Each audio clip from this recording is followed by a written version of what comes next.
Hey y'all, happy Monday. How was everybody's weekend? I hope that it treated you really well. I was with my girls this weekend. We did a lot of relaxing, quite frankly, nothing too strenuous. We're all kind of fighting colds. In fact, I have one little sick kiddo home with me today.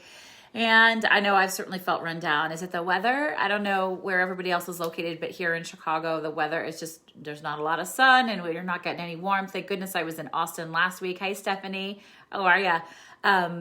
And Austin was amazing for the first 3 days, and then it snowed, which was crazy. But I was there for the B-Sage conference, which was a lot of fun. What I came on to chat with y'all today is why I think you should F fearless, right? EFF, F-U-C-K. Fearless is for sociopaths and 3-year-olds. Hi, David. Should not be your goal. And I hear that from people all the time. I want to be fearless. What that means is that you don't want to ever overcome something that feels scary because you never want to feel fear. You never want to be afraid. And I call bullshit on that if you want to know the truth. I know for a fact that fear, experiencing fear, feeling fear, A, can save our lives, and B, can enrich our lives. If we take that fear and we dissect it and we understand what it's trying to teach us and why it's trying to teach us something, hi Mandy, and what we want to do with it, it is such an extraordinary gift. And the other thing is, I'll never forget, I've known this for a long time, but one of my daughter's teachers, her 6th grade teacher, Will Hudson, some of you might listen and might know Will, shout out to the children's school. He took the kids on a zip lining adventure, like a treetop zip lining adventure a couple of years ago, which is something I love to do. I'm an adventure seeker. I'm not an outdoor girl, but I love adventure, and zip lines are a favorite. And he's terrified. And he did them just to prove to the kids that you can do hard and scary things. Hi, Judy. I just thought that was so amazing because I said to him, why did you do it if you were scared? And he said, well, the thing about being afraid is it gives you the chance to be brave. And brave fills us with such comfort and courage and strength, and it helps us push through to those things that feel a little bit challenging, a little out of our reach. How often do we just rest back on our laurels and say, no, I'm not going to do that. That feels too scary, or it disrupts things too much. And then we don't push ourselves. We don't strive for the next new big thing. We just let status quo be okay. And if status quo feels great to you, awesome.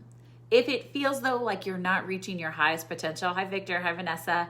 If it feels like you're not reaching your highest potential, then I want you to F fearless. I want you to embrace brave. I want you to dissect your fear and leverage it into making your life bigger and more beautiful and more wonderful. That's one of the reasons I actually created the Brave Method. Did y'all know that I have a whole method around this? The Brave Method, I love it.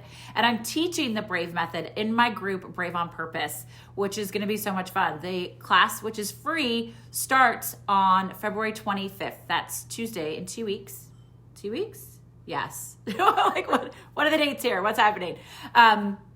Tuesday in 2 weeks. It's a 7-day free class. We're going to be teaching at 30 minutes to an hour each day, but you have to join Brave on Purpose to get into this class. So head on over there. If you are in Facebook, you can search Brave on Purpose. I'll put a link here as well. And you can join us, but we're going to talk about my Brave Method, which really is designed to help you figure out what you truly want, set clear and concrete boundaries for yourself, for your loved ones, for your coworkers, things like that. Boundaries are my favorite topic, the key to guilt-free freedom. So BRAVE stands for, if you want to know the secret, BRAVE stands for boundaries, reassessment, and resilience, which resilience is scientifically proven to be the #1 key factor in whether or not a person is successful or not. And of course, you get to design and define your own success. So BRA is assessment and accountability. I love that, getting into action. V is vulnerability, and then E is empowerment. So we're teaching that, and I'm so excited to have anybody, all of you who want to do it. If you know somebody else who might benefit from it, send them on over to Brave on Purpose so we can do this. But if you take anything else away today, I want you to please be a little scared of something and do it anyway. Choose bravely. Choose to do something that feels uncomfortable. It doesn't have to be a big thing. It could be a big thing, but it could also be a really small thing. If you're into this and you're digging it, it's F Fearless February, which I love. I lost a few newsletter folks. I think they did not like the F word, but that's okay.